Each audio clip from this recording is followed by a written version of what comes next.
AuthorsReading.com is proud to interview tonight Dyon Whiteley, excuse me, I'm sorry, who wrote the very interesting book called The Flame of the Fallen, which is a very different type of a book about a world that he has more or less envisioned. And we'd like to know more about this particular world that you wrote about. Yeah, thanks for having me on Authors Reading for this interview. Yeah, happy to go through and introduce some people into the mythical world that I have put together. So tell me a little bit the overview of what the book is about. So the overview especially the kind of creatures that you're talking about in there. I thought that was very interesting. Yeah. So I sort of pictured this world in my head. It's a futuristic world, so to speak, but it's more of a dystopian future where most of the organic life has sort of petered out, and inorganic life, sort of a rock humanoid sort of creatures have bosomed from Earth itself, and they're the ones that now dominate this land.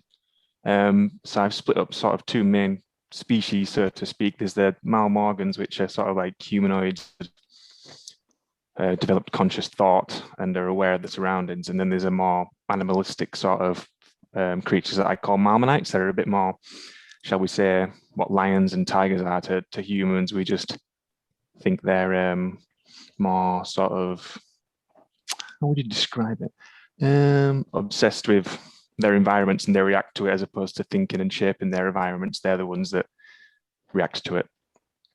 So the Malmorgans have sort of come out of their dark ages, so to speak, and they've developed sort of 6 major provinces, I call them.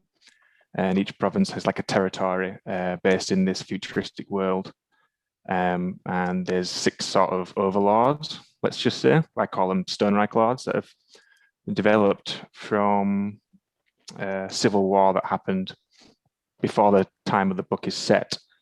And these lords have been carved out from an original Malmanistic entity that has been carved up into 6 different pieces, so to speak.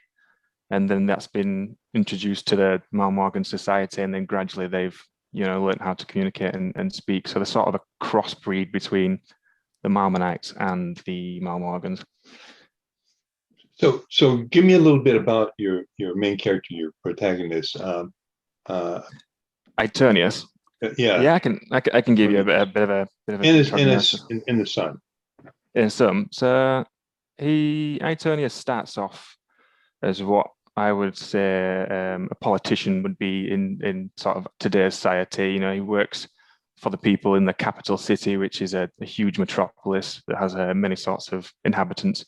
And yeah, he's trying to push through various laws and reforms and changes into this world, and sort of cast on an adventure by he has a legal child, so to speak, and that's a whole different plot in itself. But because he has this child and the new law that the king, sort of, because they have a similar political system to what I'd say the Great Britain Parliament is. So they have a separate king that runs the country, but the MPs majority run the state. But the king has introduced a new law, which obviously the MPs can't overrun, which is sort of a cull on all the unborn children of a certain generation. So he has this illegal son, and that sort of thrusts him into, shall we say, a turbulent path where he ends up forming a pact with one of the overlords of a different province in order to save his son. He has to essentially do some betrayal for the main kingdom. So that sort of skews his path from helping the people to more so. I was reading, how the child is being mangled, I should say, to try to force. How do you pronounce his name? Itonius, yeah. Yeah. And I like the names that a lot that you have that sort of refer to stones and things like that. A lot of good Latin names and Greek names in there. Yeah. So there's this. I've definitely took some influence from my chemical engineering roots there, and I'm quite sort of like the chemistry, sort of calcium or potassium and various names like that. So I have sort of stayed true to that. And yeah, it's a good thing you mentioned that. Let's just clarify up that these beings can regenerate. So he's not just mangling up his child for various Right. I reasons, know, and then but even so, when it's you're like that. reading it, forgetting, because again, we think of when our legs are torn off and tossed around in the air, that stings and hurts and pretty bad.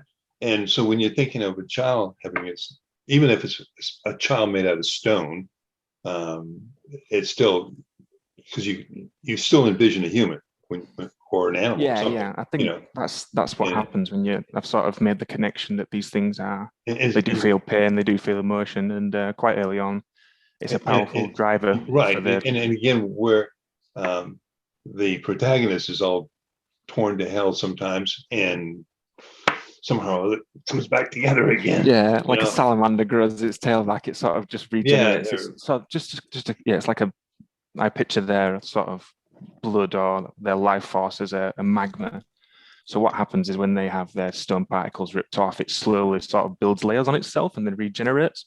But it yeah. does take time, and it is quite an excruciating process for them. But it does give them possibilities of, say, for example, falling off a large cliff, breaking both the legs, and then spending 5 or 6 hours in pain growing them back.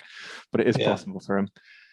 So yeah, I mean that opens up a whole sort of aspects that I really could draw inspiration from in giving some of these creatures various different powers and how they can react to their environment. For example, some characters have been able to take live limbs from these Marmonite creatures that they also cohere with and live with, and they can sort of attach them to their structure. So they can grow fangs or they can grow large piercers, and so they can sort of manipulate the biology of their Marmonite counterparts and sort of integrate it with themselves. So yeah, that definitely gave me a lot of opportunities to create some funky stuff. Is there any meaning behind the story other than, if you're just reading the story, it's you got this very different type of like you said, a different type of land where it's populated by people made of stone, basically. But is there something else that you were trying to say in this book that people might, well, first thing I'm thinking of the fact that you got a man who's taken his son, and his son is being held more or less to make sure he does what he's supposed to do. Was there some meaning behind that other than what's obvious? Um, I mean, I guess there's all sorts of meanings that you could probably pick up for it. And I wouldn't say I intentionally started writing to put across a message. It was sort of a bit more developed as I was going down the path that I was writing. I guess the main message is that good people can be manipulated into doing bad things for what they believe is good still, and then could be not aware of it. But then again, I suppose you could counter argue that and say, well, who's to say what they're doing is wrong? So I suppose it tests your moral principles in terms of you can sort of understand what the main character is doing and feel for him, but is he right in doing it? Do you know what I mean in sort of that sense? Yeah, And then he's there's doing what he thinks he has to do for his own survival and for his own yeah, sanity. yeah. So there's that as well, and then there's also the whole struggle of the little guy being pushed around by the bigger oppressors, and then how he deals with that and sort of battles to become stronger to be able to push back. Well, actually, it sounds like here in the United States how our Congress works with us. Actually, Yeah. I mean, it's not much different, really. I mean, wow, you got to sacrifice a lot sometimes. So, Yeah. And I think definitely the stuff that he gives in the book emotionally and physically, it does change his personality and it does change his character towards the end. And well, or yeah, even say and towards in the end fact, even as it though develops. it's a book about people made out of stone, it does evoke emotions. The book that you've written, I think, definitely evokes emotions. Some of the scenes in it are quite horrific, and you do feel sorry for sympathy. Anyways, you really feel sad for that particular character, that what is happening to them. Yeah, it does have a bit of an unlucky patch running through it all, doesn't it? It just seems to be a snowball effect of worse things seem to just keep coming as he progresses. And I suppose he does accept the responsibility of his actions, but no matter how much he struggles, there always seems to be something else that's trying to kick him down. It's just about him overcoming that adversity. And he does get help along the way from all sorts of various characters and creatures that you wouldn't expect normally for him to be not associated with, but to get help from. For example, halfway through the book, he befriends a Malmanite, and it sort of changes his perspective because he just thought they were these feral sort of beasts that went around and just caused chaos and carnage. And he ends up, I wouldn't say taming one, but befriending one, and they work this mutual relationship together. And he ends up feeling a bond with this creature, similar to what a human would do with a dog, for example. You know, I imagine the first dogs and wolves, they had that sort of relationship of curiosity and awareness of each other, how they could both turn, but they do eventually build into such a strong relationship that it changed his perspective. So and then there's the go ahead. I'm sorry. Yeah. Go ahead. Okay, so when you wrote this book, did you outline it, or did it sort of just start coming to you? Yeah, I can remember the exact day that it came to me. I was during my industrial placement at university, I was climbing up a deoxygenator column at an oil refinery, and the idea just popped in my head. And up until that point beforehand, I wasn't really much of a reader myself, or I wasn't really interested in English literature, so to speak. I didn't really have an urge to write a story. And then this idea just popped up, and I was like, okay, this could be at first, a way to entertain myself, so to speak. And I didn't really have a plan, but I knew where I wanted to go with it and what opportunities it would open up with. And every time I sort of sat down and started writing, it sort of transported me out to this world. And I really sort of put myself in his shoes. And with that, the land just started to build up on itself, and the region started to span out, and how the different landscapes and how the different Marmonites interacted with the character, and how the fractions were formed, and the political divides sort of built up from that. So yeah, it was more to do with me sort of expanding how far my creative platform could be pushed, and how I thought that was entertaining. That's sort of what motivated me to carry on writing and finish it. Which now, of course, you're going into the book 2, or? Yes, I've actually finished book 2 maybe a month or so ago, and yet to start the editing process, because that's quite a daunting one, as I found out with the first. Yes, I saw that you have it on Kindle, at least here in the States. And do you have it in book form too? No, not yet. That's maybe something I'd planned for the future, to bring it out in hardback, or in physical format. No, I think Kindle is a really great way to, in fact, sell your book. I mean, it is a good way to get it out there. Definitely gives freedom to a lot of indie sort of new up and coming authors to be able to get it out there. So it's definitely. But I will say this, that as far as making money with it, it's about equal. If you do Kindle and you do it in a paperback or whatever, there's people who just won't buy Kindle. They want to buy the book. So yeah. There's nothing like having the physical copy in your hand. So I can understand why some people are more leaned towards a physical copy, for sure. It might also just be the fact that, okay, I want to buy this book for so-and-so. I want to buy the book. I don't know how to give him the Kindle version of it. Yeah. So I'll buy the book, give it to him for a present, whatever. But yeah, I noticed that, and I think from my own experience, it's to really get it out there, you got to have it in both platforms, on Kindle and in a physical book. Yeah. So how far are you into the new one? You said it's done? Yeah. It's the first manuscript is sort of complete. I just need to go through that and gel it all together, make sure the story does still flow. It's sort of a sequel, so to speak, of the events that happened in the first one. So it leads on from that and gives a background story, sort of more understanding of a certain character in the first one. That you meet the possessed Mal Morgan that I describe in the first one, the one that has the ability to bend his own stone particles and sort of create a tornado and move himself physically from space to space or manipulate his body into different shapes. So he's an interesting character. And the second one's based more around that one. You need pictures in there.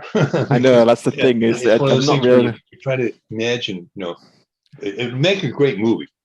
I think would be an excellent movie just because of these strange creatures. I think of these bulky stone-looking things, moving around, and I think that would be a really cool movie.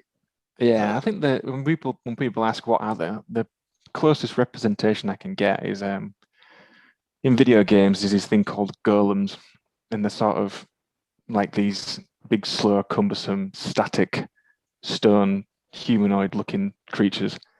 So that's sort of what I go as the base case for to explain it to people. But each Mal Morgan has, depending on where it's been created, it has the relevant stone gemstones coming out of it. So if they're born in the Quintrophis region, they do have sapphire sort of stones protruding out of their skin. And then if they're born in the Crimsotonic region, which is to the east, they have the ruby stones coming out of the skin as well. So there is sort of ways you can distinguish between the different, I'm going to say tribes then, but the more different provinces. Yeah. See, in my own mind, I envisioned them sort of like the Hulk, but made out of stone. Some bulky, huge thing that. Yeah, not something you'd want to get in the way of when they're having a scrap. Lumber along, and smash things, and you're glad that you weren't a human meeting one of those things. So they do have the interactions with the humans. So just to clarify, they do. So they're intertwined with our species by the fact that their inorganic matter is bonded with a human soul at birth, which in itself is quite an interesting process. You probably agree with regards how they come into existence. So they have a sacred. Well, if I recall, some of them have souls, some of them don't. Yes. So the typical overlords of each province don't have a soul that's bonded with a human, but most of the general populace do. So if we just talk about the birthing process for a second, there's a sacred place called the Kindle Mall, and this mall is an area where human souls that were sort of, I call them as not pure. They've died with ill intentions, so to speak, and because the earth became so saturated, they've sort of all conglomerated into this area. And what happens there is that if an inorganic sacrifice, shall we say, is offered up, so the Mal Morgans will go there and they'll either take off their arm and throw it into the mist, or take off a leg and throw it in there, and then all these souls then compete with each other to determine who gets that offering to be able to bond with and then create this life from. But they don't actually have a physical sort of way of communicating with their inorganic counterpart, the Mal Morgan that they create. They kind of just sit in the subconscious of these creatures in the back of the mind. But as the main character finds out, he sort of breaches that gap by coming into contact with the last organic species that I created that live in these magma wells at certain regions. And by interacting with this beast, he sort of unlocks the chain that he can then communicate with his organic counterpart. And I think that's an interesting sort of sub layer to the story, how he interacts with that person. Yeah. I must admit, I did enjoy reading it. And I must admit, I thought, well, this guy's got to be doing something to envision this crazy stuff. But I guess you were okay. Yeah. I'm not sat here in a straitjacket or anything like that. It's some of these ideas. I don't know if they're too abstract, but I'm sort of really pushing myself creativity-wise in terms of, would it still work? Am I getting this across in the way that I'm envisioning it, or is it getting lost and it's too confusing for the reader? So I'm glad. No, I don't think it's too confusing. I think you can really relate to it. You can, again, you think of it even though you're talking about people who are made out of stone, you really do think of it as humans almost all the time, and how they would react or feel in the various situations that you put them in. Yeah. At least that's how I interpret it half the time. That's the way I was thinking. So, like I said, it definitely evokes emotions. I think, oh God, this is awful. This is what's happening to this person, you know? Yeah, it's a very nitty-gritty place and a cutthroat environment that they find themselves in this place. But yeah, they sort of get by having to adapt to the environment and grow stronger for sure. Are you introducing a lot of new characters in the next book? There is some new characters that have been introduced. Yeah, there's some old ones that But it's the same protagonist that basically is the main character in the book again. Antonius. Is that how you pronounce it? Antonius? Itonius, yeah, Itonius. Itonius is in the second book, but not as much. It's more spits and spats that he sort of drops in. It's almost the perspective in the second book's from a new character. Oh, okay. So there's a little bit of overlap with regards to events that happen in the first book, and then it's from this character's perspective now, and it also builds on from the ripples that Itonius leave, that Itonius states in the first book as well. So that influences the structure in the second, and the second's more an accumulation of the, I guess, political struggle of the powers that have sort of come to head, and they're now closer and closer to creating that war that happens at the end of the first one. So how many books do you think you'll have? It's just the two. Yeah, I'm pretty sure I've just finished the second one. Yeah, in a sort of conclusive way that I'm happy with, and I don't think the series needs a third. And if I did produce a third, it would be just sort of plucking a different story and trying to knit it and weave it in, as opposed to having it naturally progress in that way. If you get what I'm trying to say there. Yeah, it's interesting that we had another book that was written just recently, and again, is in this fantastical land that the person had created, and in this particular situation, they had mixed humans with people who had actually evolved from birds, so they're like bird people, and it was pretty good. I mean, I must admit, you know, he.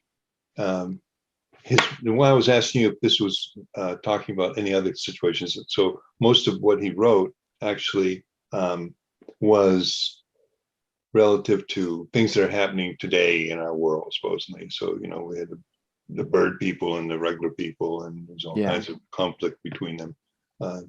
So it's just interesting that you and some other people have come up with some very, very different type of lands and type of characters that live within them.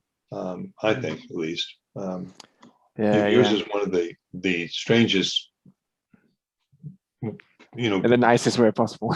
but strangest in a good way. You know, strange in a good way. But it was. I mean, I thought, wow, this is really different. And actually, I wasn't the person who did the review, but I did read over the book to make sure the review was pretty accurate about what you'd written, and I just found it, you know, really an interesting story when I was going through it. So she did too. The person who actually did the review of it, she thought it was a pretty interesting story. And everybody who does a review is basically are people who've written books too. So, you know, they actually have a pretty good idea of what the struggle is when you create these plans. What is the message or feelings or feelings? I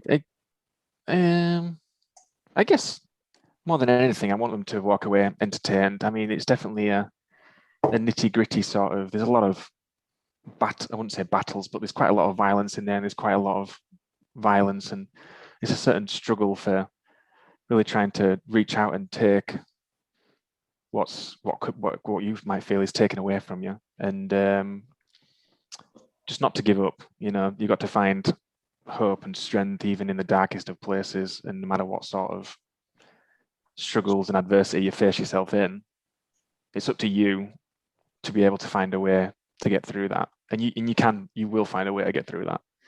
And the main character, yeah, he goes through some horrific stuff, but in the end, I'm sure he deems what he's done and what he's sacrificed to be worth it for his cause. Yeah, it's a huge sacrifice that he's asked to put himself through. Yeah, for sure. For sure. Yes, it's really bad. So, but anyways, I want to thank you for giving us this moment to talk to you. And I hope on your next one we get a chance to review that one too, and hopefully have a discussion with you regarding that one too. So yeah, I look forward to it. Thanks for having me, David, and posing the interesting questions for me to think about and mull over. But now you can go back to bed, maybe. Yeah, that's correct. Yeah, 5 o'clock in the morning there. Yeah, it's 5:30 now. Yeah, so that's about midnight here. So, and good luck on the next book. And again, like I said, I hope to hear again from you soon with a copy of the next book. All right. Thanks, David. I appreciate your time. Okay. Cheers. I guess it'd be good night or good morning. I'm not sure in this situation, but anyways. So, See you soon. yeah. Stay safe. All right. Thank you. Bye.